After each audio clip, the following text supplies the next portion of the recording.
In this companion episode to Life in Bloom, 110, A Flower Arranger's Best Friend, RJ and I will be talking about one of my favorite collectibles, the flower frog.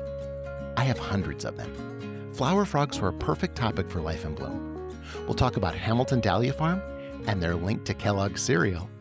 I submerge a dahlia underwater and share some of the collection in this very special show all about flower frogs. Ribbit Ribbit. You can take your flower arranging to a whole new level by using a flower frog. It may even cause you to become less stressed and provide a moment of zen that can help you reset your day. Anytime you're in the company of flowers, you are harnessing the health and wellness benefits flowers provide. Visit your local flower seller today and see how flowers can improve your health and wellness. Cal Flowers is a proud sponsor of the Behind the Bloom podcast and also Life in Bloom, where flowers and wellness go hand in hand. Hey, Jay. RJ, how are you? I'm great. How are you? Awesome. My favorite time of year. Yes. I just love it when the weather's cold. So I know everybody's like, oh, wow, crazy guy. But yeah, no, I like it when it's cold. I can see a winter wonderland behind you. It's true. And I just got this as a Helly Hansen sweater, and it's so warm and snuggly. Oh, it looks nice. I just love it. It's really cozy. So I think that's part of my whole thing is you can only take off so many clothes, and when it's hot. Yeah. But in the winter, you can just keep adding layers and stuff like that. And I just love all that. Yeah. It's fun bundling up and Yeah. And I have flannel lined jeans. I do too. Yeah. I love them. There comes a time in the year where I only wear those. I have one pair, but I just wear them every day, my flannel lined jeans. I know, it's true. You get used to being warm like that and you go back to normal jeans and it's not the same. Yes. And for those of you who are listening to this episode in the middle of summer, you're like, what are they talking about? Right. Hey, we're going to talk about flower frogs. Yes. Oh, I'm super excited. Okay. Yeah. And so you have a tip first on flower frogs. I do. It's tip 149, frogging around. So it's talking about, this is from our Bloom 365 book. It's our award-winning book, which won the IPPY, a gold IPPY for independent publishing. And I think that that's wonderful. This is one of the tips in that book, and they look like this. There we go. Oh, there it is. Yep. Okay. And where can you find it, Jay? The book? You can find it on our website, ubloom.com, and we'll put a link down below for you and at ubloom.com/store. And there's deals on them too. So sometimes, where there's deals that we run too. So check that out. So frogging around is flower frogs or kenzans. And we'll talk about this in the show, but it's the spiky little thing. And they're very popular in antique stores right now too. Is a time-honored flower arranging structure. They are typically weighted and have needle-like tongs. Attach a flower frog inside a vessel with florist clay and then place flowers into the spikes. Then simply fill the container with water and enjoy.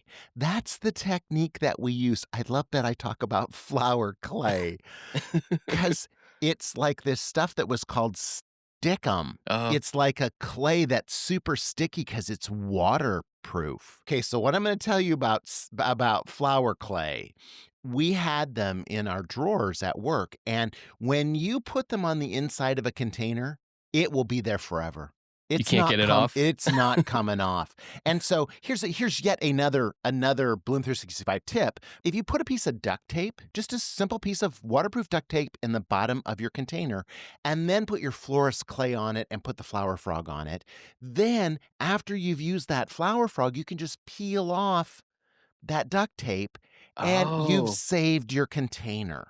I do it a lot. I used to do it a lot too for people who would want to have a permanent arrangement put in a keepsake container, like a porcelain container or something.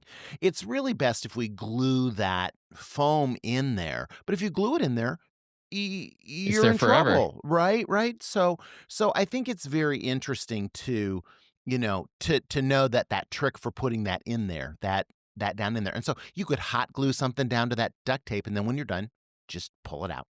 Oh, that's so smart. Yeah. Yeah. I always wonder about stuff getting stuck down there.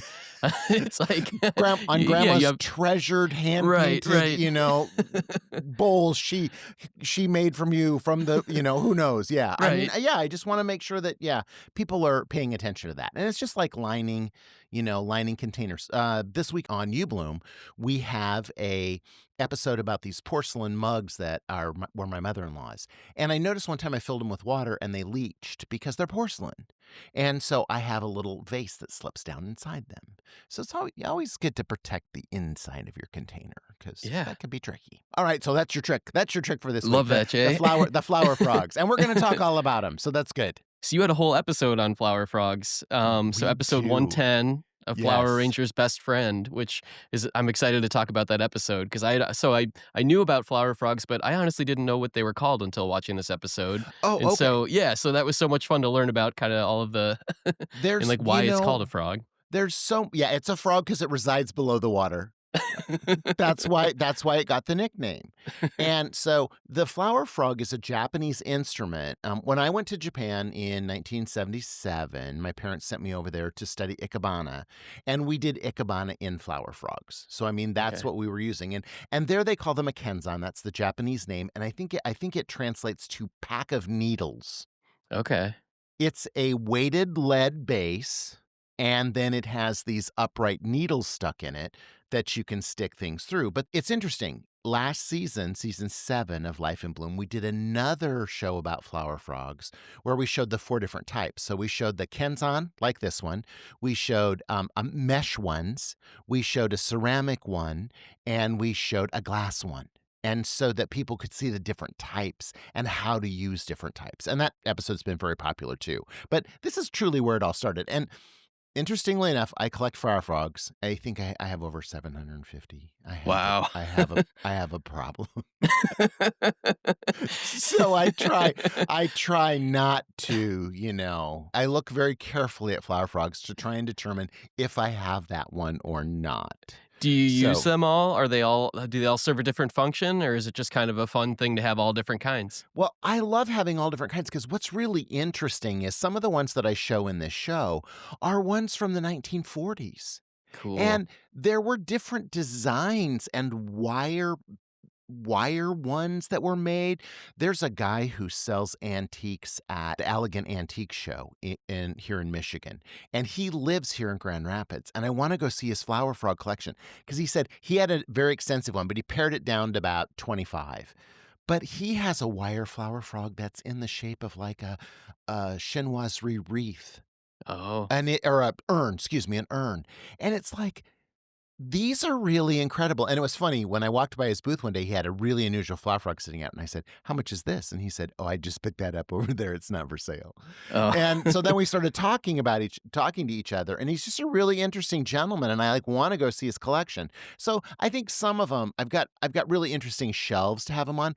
I wish there was a way for me to display the mass of them. And I've been thinking about this is taking a blank wall and just putting little nails in and hanging them all on it. And then they would all be there like that. And some, like I bought one that was a vintage box that was filled that would have been at a store in the 30s or 40s. It was filled. And so I just have that box with those inside it.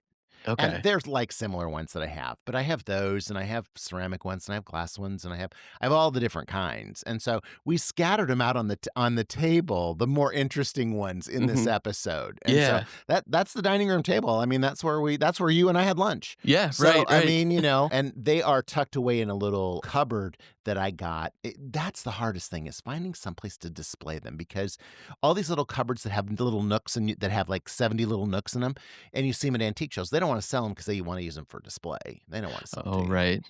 So there's that. So I'm always looking for something different to be able to do with them. And they're short, I mean, most of them are this tall. Although I have a giant one, that's bigger than my head, that I found at the antique mall one time. And I just didn't even know that they made a flower frog that big. It's got to be a huge vessel that it would fit inside of, right? Yeah, and we ended up using it in an episode, I believe, too. And it was just like, it's very functional because it's really good for big stems. If you're doing a volume of work, it's really nice. And if you're using because it's heavy too. I mean, it's heavy, and you have to have a container that's going to support that too.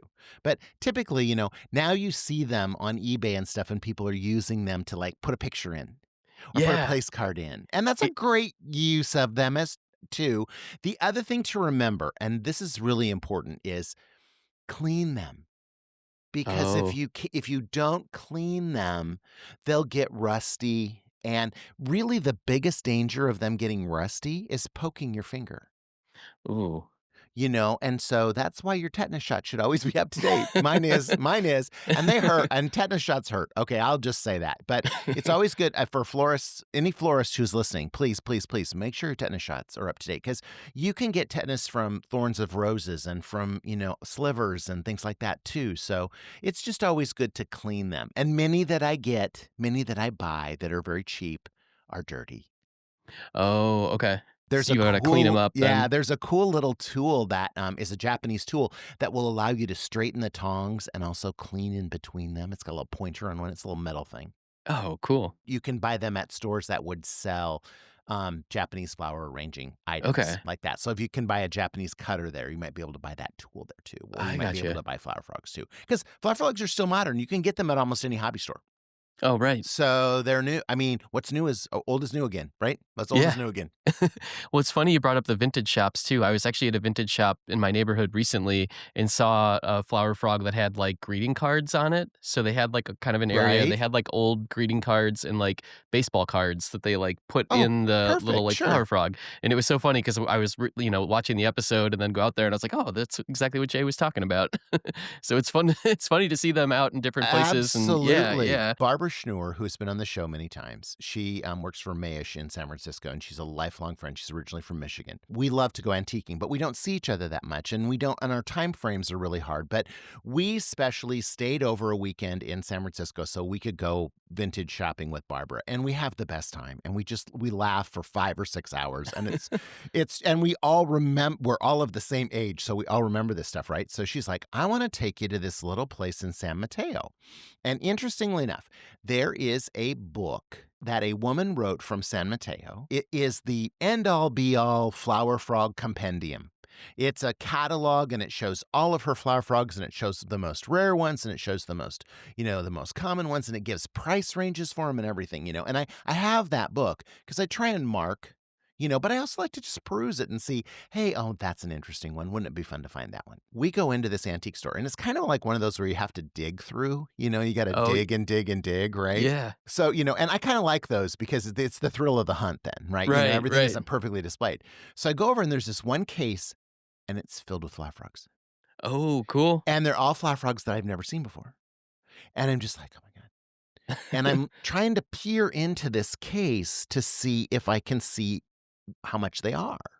And this one has like a dollar sign and little teeny tiny thing, a dollar sign, a 1, a 5. And I'm just like, oh God, do you suppose that's like $159? Or do you suppose? And then there was another one that was a 1.8. And I was like, and I'm like, this lady knows what she's in San Mateo and stuff. She probably has this book or something. She knows what she's got. And I said, can I open this and just look at these? And she said, oh, sure. It was really funny. She had a scarf wadded up in the latch so she could keep it open.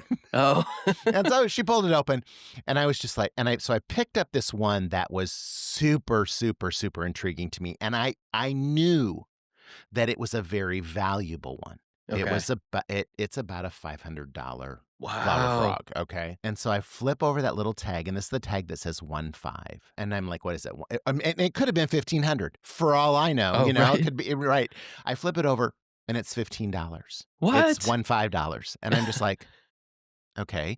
So I reach over and there's another one and grab that one. $18. This one over here, $7. This one's, and I'm just like, and I'm pulling them out and putting them on the table, right? And I'm like, can you do a deal if I buy all of these? And she's like, oh yeah, you can have 10% off if you buy all of them. And she said, are you going to pay me cash or credit card? And I said, what do you want? She said, well, if you pay me cash, then I'll give you the 10%. But if you're going to pay me credit card, no. And I was like, okay. And I turn and look at Kel, and Kel's already digging in his billfold. And she's like, yeah, okay, we got. And I said, tell me how much these all are, and I'll look some more. And my friend Barbara says, go ahead, tell her what you do. You're dying to tell her. And I was just like, shut up. Yeah, right. Because I'm trying to get a deal here, Yeah. And so the lady's like, oh, what do you do? So then I tell her, and she's like, oh, okay. And so then she comes, she's like, well, it was like $150, and I got like 11 of them. Okay. Wow. And I was like, wow, okay. And she said, I've got them all bagged up for you here. I have one more favor. And I said, and I had given her my card and everything. And she said, how bad were these priced? What'd you tell her? And I said, they could have been more expensive. And I Oh, said, there's a couple that are pretty valuable. And she said, well, this was from a lady here in San Mateo who brought them in who needed some quick cash. And so she said, I just basically priced them according to what I bought them from her to give her some quick cash. mm, And I said, well, is it? And I told her the name of the person. I'm not going to say that person's name on here, but mhm. I told her the name of that person. And she said, I can't talk to you anymore about this. And I was like, okay, Really? okay. So now Barbara and I are just like, we have to go back to this. I keep calling her and say, go, because this close to where Barbara lives. And I was like, go check out and see if there's more flower frogs. But yeah, so I mean, there were some really cool ones I have never seen. Oh, They are in cool. the book, but, Mhm. and I'm like, I wonder if this is the one that's in this book. I was glad that I found a wonderful home for them. Yeah, So yeah, yeah. yeah, yeah, yeah. Yeah, It's who true. better to get them than you, Jay? I mean, Correct. yeah. Right. Like Someone else who's a huge. So on Facebook, there's the Flower Frog Collectibles page. Those people are wild. I just Really? love watching it. They have got these. I mean, and they're like Roseville ones, and there's these ones that are from Germany, and there's some incredible flower frogs on there. And I feel a little bit pedestrian sometimes that I'm just kind of like, well, I've got, I've got these over here, And one lady had taken all of hers out and laid them on a table one day and took a picture, and I was just like, oh well, I don't have a problem. This person might have a problem, but I don't have a problem. No. And they collect them in every color, and so, especially the glass ones and stuff. So that's pretty fascinating. I love that. I mean, and I just think they're such a cool thing. It's just such a cool thing. Yeah. And it has particular interest in my desire to arrange flowers. So I think that that's a wonderful thing to collect. Right. If you're a chef, and you want to collect pots and cooking utensils or cooking pots and pans, good for you. I mean, if it's something that you love, then you should be attached to it. So yeah. Well, and how cool that they're part of the arrangement too. It's not just like the function, but that Exactly, also visually exactly. when you're using like a glass vase or something, using something that Right. visually, makes sense to go with everything is so cool too. I feel like that opens up so many different like creative options for you when you're arranging. So I really like that. Absolutely. I think that that's a really big deal. And I think that the other thing that is, I think, really important is that you look at what you're collecting, pick and choose, be selective. Don't buy all of. I'm presently watching. I watch Hoarders all the time because Matt Paxton's a really good friend of mine and I love him. There's a Hoarding Christmas or something like that, and these people who have to have every blow mold, and they want 10 of each one, and I'm just like, oh my god. I mean, I can see how that can get out of hand quickly. Yeah. So I do try and be like, oh, do we have? And Kel will be good. He's like, do we have that one? And I'm like, what do you think? And he's like, I think I've seen it before. And I'm like, okay. So then I will defer to him sometimes. So I think that that's good too. So it's good to have a good partner when you're collecting stuff. So that's good. Yeah. Nice.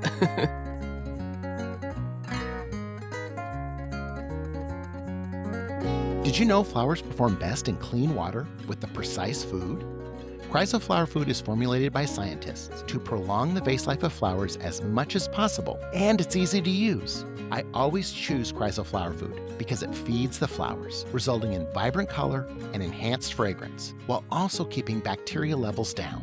My personal favorite product is Chryso Professional 3. If you want to experience the benefits, Chryso Flower Food products are available at their website, chrysoflowerfood.com. That's CHRYSAL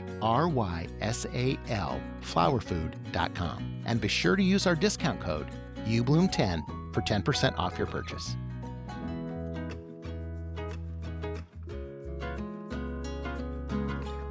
Support the joy of flowers.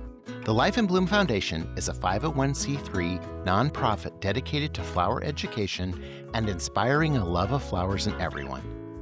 The foundation helps fund the production of Jay Schwanke's Life in Bloom on public television, making it possible for viewers across the country to enjoy the beauty and benefits of flowers. The foundation also provides free flower education to high schools, colleges, and floriculture programs through uBloom.com, helping students and future florists bloom in their own careers. Your donation in any amount makes a difference. Plus, all contributions are 100% tax deductible. If you'd like to help us continue sharing the power of flowers, visit thelifeinbloomfoundation.org to donate today. Thank you for your support. Well, so I love this episode too. So you kind of went through all the history and everything. So you studied in Japan, studied Ikebana. My parents insisted. So my parents were like, okay, when I was 17, they said, you need to be formally trained in flower arranging so that you will be good at it. And Okay. so they sent me to Japan, and I studied in Japan. I studied Ikenobo at an Ikebana school. What was really interesting about that situation was I was there with my friend Toshi. He was studying to be an azalea nurseryman, and his family had a place in Lincoln, Nebraska called Azalea Land. I don't even know what happened to Toshi. Toshi, if you're listening to this, call me because we should talk. But anyway, it was so great because Toshi could speak Japanese. I could not. I was 17. I was an idiot. I mean, I always tell this story as my first day of class, I wore this terry cloth short outfit. This was like blue terry cloth shorts and a white terry cloth shirt, and I had on Converse high top blue Converse tennis shoes and like the tube socks that had the 3 stripes across the top, and I had hair kind of like Bobby Sherman, and I had big Dave Garraway glasses. So those of you who don't know who that is, you can Google Bobby Sherman and Dave Garraway. He used to do the Timex commercials. So there's that. But that's what I looked like. And so I was sitting there the first day, and the teacher said, we're going to go around and we're going to ask everyone where they're from and a little bit of their personal history. And so there was like 10 other ladies in the class. Each person was saying something different. I couldn't understand them because it was all in Japanese. It came to me, and I said, I'm Jay Schwanke, and my family has a flower shop in Fremont, Nebraska called Green's Greenhouses, and I'm here to learn formal Ikebana. This lady just all of a sudden starts to talk and asking questions at me, and I can't understand her. So I looked at the teacher, and she said, she wants to know if you know Carnation Joe Green. What? And No I'm way. like, yes, that's my grandfather. And she's like, oh, I met him in a bar in San Francisco. It is such a testament to my grandfather, because my grandfather always said that my grandfather always told me, when you're at a convention or you're somewhere, always go to the bar, because that's where you're going to make your best networking, and that's where you're going to get to meet people. Okay. And so I thought, okay, you bet my grandpa in a bar in San Francisco, because it was, he was at a convention or something, and he was sitting in there with his Lily, and they were having Manhattans, But so many wonderful things have happened to me because of the networking that I've done at conventions during cocktail time. And I think, that's an important concept as well. But yeah, so they sent me there. I was there for 6 weeks. It has that and Phil Rolota. So those of you who have seen season 7 and Flower Icon, I also attended 2 of Phil Rolota's schools. I attended one of Bill Harper's schools. I attended one of Michael Polychrone's schools. All of these were like trade schools. And I gained more education about flowers and flower arranging from those than I did from my formal education at Midland Lutheran College in Fremont, Nebraska, where I got a degree in marketing and public relations. But those 2 things are helpful, but that was not where I learned about flower arranging. So my parents wanted to make sure that I was trained, and I think it's a really good thing when parents don't want to train you don't train you themselves, because they wanted me to be formally trained and not to have their mistakes, not do the same thing that they do, so Their that I bias almost. I could make my own decisions about what to do with it. And my dad still to this day, I mean, we have the Memorial Day episode that we'll talk about one of these days. But my dad and I arranged with the same amount of flowers, and his arrangement looks so much different than mine. My dad was really good at big and showy. And I am much more influenced by the starkness of an Ikebana arrangement and the contemporary aspects that Phil Rolota taught me. So those are important. So yeah. Well, I love Ikebana. There's the Chicago Botanic Gardens near where I live does an Ikebana display every year. Yeah, and it's so much fun. We go every year and just walk around, and there's both people that are like, I don't know, arranging. You get to like watch it in real time, and then there's all these displays too, and it's so much fun. And they're all so different too. It's like you kind of have, I don't know, an idea in your mind of what it's going to look like, and then you go see, and everything is so different, and you spend time looking at each one and comparing them, and it's so much fun to look at. Yeah. It's wild, and we have a lot of people who send in flowers from you, the viewers, who do Ikebana. And it's so lovely to look at. We had this one lady, she's a sister. She's a nun, and she's a sister in the Amityville convent. Oh, wow. I want to go meet her. Yeah. Because I think there's 2 things meeting there. Yes. But she does Ikebana for the convent, and she puts them in all of the different rooms. Oh, how And cool. they're just so lovely, and they have one room that's a puzzle room, and I'm a huge puzzle fan, and so she has an arrangement that sits by the puzzle, and Oh. so then when people are sitting there working on the puzzle, they can also look at the flowers. But Oh. I think it's so wonderful that people experience that and do that, and I think the other thing about it, the thing I remember too was we spent a whole day one time in class just looking at the flower, Oh, cool. seeing which way it grew, how the wind had affected it, how the leaves grew, where bugs took a bite out of it, where something might have been happened when it was a seedling and then it worked its way around that. There's just so much stuff. It's very meditative. It's also very symbolic, and I guess I would say it's very religious Oh, yeah. too, because they're placed on altars in homes many times. But at the same time, it's a ritual. Right. You and I have an episode coming up where we're going to talk about rituals. But I think I'm that's a good excited. foreshadowing about that is when you do Ikebana, you're not going to throw together an Ikebana arrangement in 10 minutes. You can, please, you can, but you shouldn't. Because it's Right. about slowing down and observing and making placements. I have a wonderful book that my brother-in-law gave me. It was an Ikebana book that I saw in an antique store in Austin, and I didn't buy it, and I was so sorry I didn't buy it. And it's in this episode. I think we bring it out in this episode. Mm. And it's an Ikebana book from the 60s, and it's fabulous, and it's probably 700. It's this thick. It's like Oh. it's 4 inches thick. It's got 700 pages and 700 projects. And actually, we do make an arrangement, I believe, in this episode that is based on that. No, I think that's in the Jap. You know what? No. This is in the Japanese. It's in the Japanese flower arts Yeah, yeah. episode. Sorry, I got so excited about Ikebana. I'm like going down this they get all Ikebana. excited in my head, you know. They're all together up there and just rolling through there. So, yeah, I think that using a flower frog just gives you a little bit of power. And I think the other thing that is important about this too is that how we used it when we were at the Dahlia Farm and how I sank a bloom down to the bottom. That was Because so cool. submerged blooms can be a really big thing for people. They love that. I believe it's our show about water, where we submerge. We make submerged arrangements. That was a really great example because all flowers float.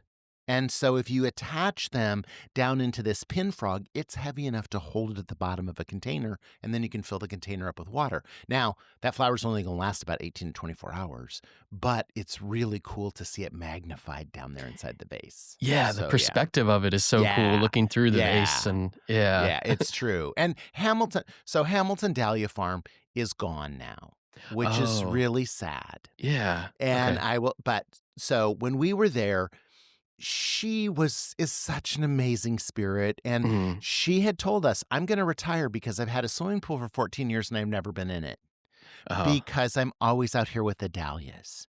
And that dahlia place was so popular. People would go there and do pictures all the time. And so the story is that her father, Kellogg's, because Kellogg's is up here in Battle Creek, Michigan, and they're right across the way. So he went over there and he said, I understand you want to sell dahlia corums, and we want to do that on the back of your boxes. And the guy said, where are you from? And he said, I'm from Hamilton, Michigan, Hamilton Dahlia Farm. And he said, you're not big enough, and kind of ushered him out the door. So when you grow dahlias for corums, you deadhead them. You don't want the flower to become a full-fledged flower and fall apart because it will send more strength to the bulb and you'll have a bigger, healthier bulb. So he went back and got a whole bunch of boys from Hamilton, and they deadheaded all those and went back to the Kellogg's factory and laid them on the ground, and then called the guy in his office and said, look out your office. Do you still think I'm not big enough? And he said, get up here right now. And then he got that job. And so you would send a 50-cent piece on a postcard to them, and they would send you 3 dahlia bulbs. Okay? That is so cool. And she still has the original box and the original 50-cent piece. Okay, but here's where it gets really fun. The government called her and said, can we have some of our 50-cent pieces back because you have them all? And they were getting so many orders that Wow. they were taking up all the 50-cent pieces in the United States, right? And the Battle Creek post office decided to open a post office in Hamilton because they were getting 3 to 6 bags of mail a day. Whoa. Wow. Okay, were postcards with a 50-cent piece taped on the back. Can you imagine how heavy those were? No. And her and her sisters would just sit in the thing and pack 3 bulbs in a box and 3 bulbs in a box and 3 bulbs in a box and send them out to people. It's remarkable. And he had hybridized, I think she told me, like over 16 different varieties that didn't exist anywhere else in the world. Wow. And the one at the bottom of that vase is the Harry Coop one, which is named after her dad. Oh. So when she decided to close, Hope Dahlia's, who you've seen on my show before too, okay?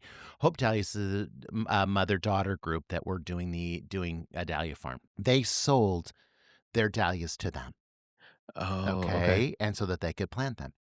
And they went to a local farmer and they said, we need to keep these in a cooler. And he said, okay. And so he put them in a cooler where there was moisture. And they need to be in a cool, dry place. And they lost all the bulbs. They all died. All that hybridization, all that stuff is gone. Oh my gosh. Oh no. Which, I don't know. So now, okay, I'm going to look at it from another perspective. Okay. My favorite thing in the world about flowers is that they're transitory. You know, is that when those flowers, the petals start to drop off those tulips or drop off that delphinium and hit the table, you know that this period is over and you get more. Yeah. You know, that's there was what you like do. a moment in time. Right. And it's just captured and it's fleeting and it's transitory and that's wonderful. That I don't stay awake at night and cry. I just think that's what happened. That those dahlias were transitory. They were here for a period of time, and we captured this. Jan Brondike, what an incredible human. What an incredible human. I'm just so glad that we filmed that. Oh, yeah. Because she's just so happy, and she's just so great, and she would do anything for anyone. You know, and it was just, she's a wonderful person. She's a wonderful person. I don't know where Jan is. And Jan, if you're listening to this, call me because I want to have a cup of coffee. I loved her story too about like going out and trying to work somewhere else and it was an office job. And she was like, no, I need to be outside and going back. I was like, that's so relatable and also like so good for her to like recognize like, you know, this is not for me. I need to be outside. I need to be doing something that makes me happy. Like that was really, I don't know, cool to hear. And I was like, yeah. And I think, you know, she said, I loved working with my dad. I loved working with my dad. And I just thought, oh my gosh, I wish I would have gotten to see them together. Oh, right. Because she loved her dad. I mean, it's in every drop of every word that comes out of her mouth was just how thankful and grateful she was that they had that. And it was so beautiful. And we actually went there. There's some pictures in this where it's very stormy. We went one morning at 6 a.m. We got there and it just started to pour rain and we had to abandon the shoot. And so then we came back a couple weeks later and filmed with Jan again. And I loved it too. I'll put the link on there because there's a visit to Hamilton Dahlia Farm that is on our website that's like one of our Flower Farm tours. So it's much longer and you can learn more about it. Oh, cool. And so that's something that's available on uBloom.com and it's open to anybody anytime.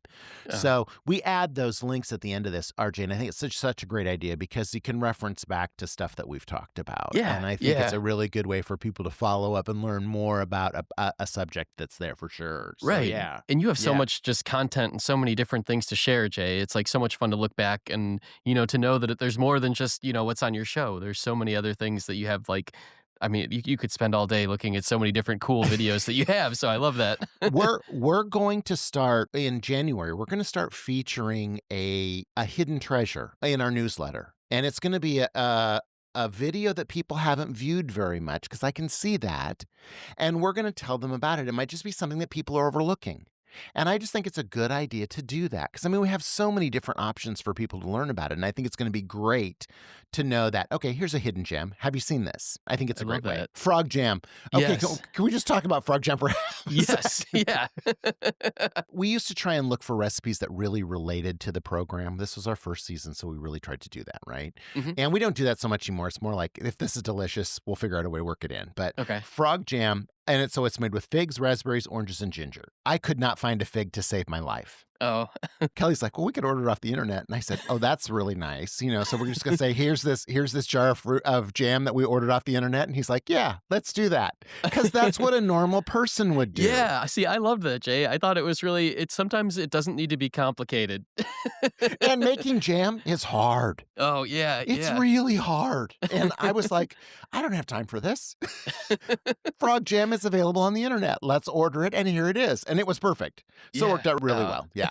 And the Juicy Frog is also a really good. This is a really I'm so surprised. People love this. This is one of our top rated flower cocktails. Okay. I don't know whether it just sounds good or whether it tastes good or what people think about it. But I mean, Juicy Frog sounds, that catches your eye. The Juicy Frog. And it was such a pretty drink. And so I know this is a really weird thing, but at the beginning of the show, it's sitting on the fountain in the backyard, and there's a frog in the fountain, and you can't really see it. But we have 2 frogs that come live in our fountain over the summer. Oh. And that's where they spend all their time. And so it was like, well, yeah, so let's just shoot it on the edge of the so that was just fun too. But again, for these recipes too, people should remember when you go to my website, there's 2 ways to get recipes, whether they're flower cocktails or the other ones. You can simply go to my blog and type in #flower cocktail hour and then hit return, and it'll bring up all of the cocktails that we've ever had on the show. Cool. Or you can do #recipe and bloom, and it will bring up all the recipes that have been on the show in my blog, and it's free. If you are a subscribing member, if you're doing the $7.95 a month and you have that, there are PDFs that are printable that are gorgeous of all the recipes and all of the cocktails that Kelly has created. And that's an exclusive benefit to people who are subscribers. So so I will play devil's advocate. If you wanted to subscribe for 1 month, you could and download all those. And then you'd have a whole collection. And it would just be $7.95. There you go. So don't tell people that, Jay. I don't. Well, it doesn't matter because it's, but I think it's just interesting is that people say that they have a hard time finding them. And if they don't call the thing exactly what it is, if they don't call this the Juicy Frog, it probably won't come up because of the way search engines work. Right. But if you put in Flower Cocktail Hour, hashtag Flower Cocktail Hour, all one word, no spaces, then all of them come up and you can peruse them all. And you might find another one that you love. And we're going to talk all about Cocktail Hour on our next episode, aren't we? We have an episode coming up all about Flower Cocktail Hour. So this is our next episode, and that's going to be great. So because I this kind of got me excited about that too. So Jay, before we close it out, can I tell you one funny story about flower frogs? Yes. My personal experience. So I work a lot of times in like the food photography industry. Like we do a lot of commercials and stuff. Correct. And so there's a lot of times where when people are arranging French fries in a fast food commercial, they put a flower frog down in the bottom of the fry carton. And so if you're really, so they can poke it onto you can put the French fries. Ladybird is so excited. She's excited. She's excited about. You said French fries. Yeah. So okay. So if you're watching a food commercial and you're seeing like a fry carton that's sitting upright, a lot of times in the bottom there's a little flower frog down there, and they take the French fries and they stick them all in there so they can all like kind of fan out and stay in the same position. So there's oftentimes where I'll be working on a shoot and they'll put this little flower frog in there and then put all the French fries in there and stick them out so that way that they can arrange the French fries in a position. And it's weighted, so it's going to hold it in exactly. place. Yeah. This is fascinating. Yeah. So anytime you see a food commercial now, look out for it and know that inside that carton, there's a little flower frog in there. Oh my goodness.